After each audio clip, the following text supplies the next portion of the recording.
Panevėžio apygardos teismas už akių kaltu dėl prieš kelis dešimtmečius įvykdytų itin sunkių nusikaltimų pripažino Rusijoje kalinti Romą Zamolskį ir nuteisė jį kalėti iki gyvos galvos.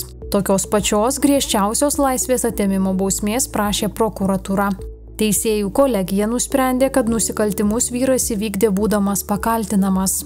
Anksčiau Lietuvoje Zamolskis buvo pripažintas nepakaltinamu ir gydytas psichiatrijos ligoninėje. 55 metų vyras prieš 20 mečius Vilniuje, Kaune ir Panevėžyje įvykdė itin sunkius nusikaltimus. Nužudė 2 žmonės, pasikėsino nužudyti 14 asmenų, vykdė didelės vertės turto plėšimą.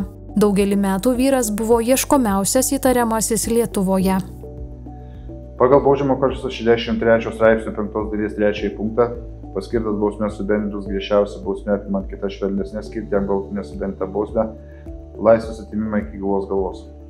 Na, kaip galima reaguoti tokią bausmę išgirdus? Nu, tai aš šiuo atveju aš nepakomentuosiu kažko plačiau, aš manau, kad kiekvienas išgirdęs būtų šokiruotas. Procedūra būtų tokia, žinome, kuris atlieka šią bausmę, jis atlieka prieš valstybę Lietuvai. Tai būtų tokia, kad jis atliktų bausmę paskirtą Rusijos Federacijos teismo ir būtų perduotas paskirtos bausmės atlikimų į Lietuvą. Kaip jūs perduosit žinią apie, kada sužinos Zamolskis apie šiandieninį sprendimą teismo? Kaip? Po keletos minučių. Kaip jūs susisieksit?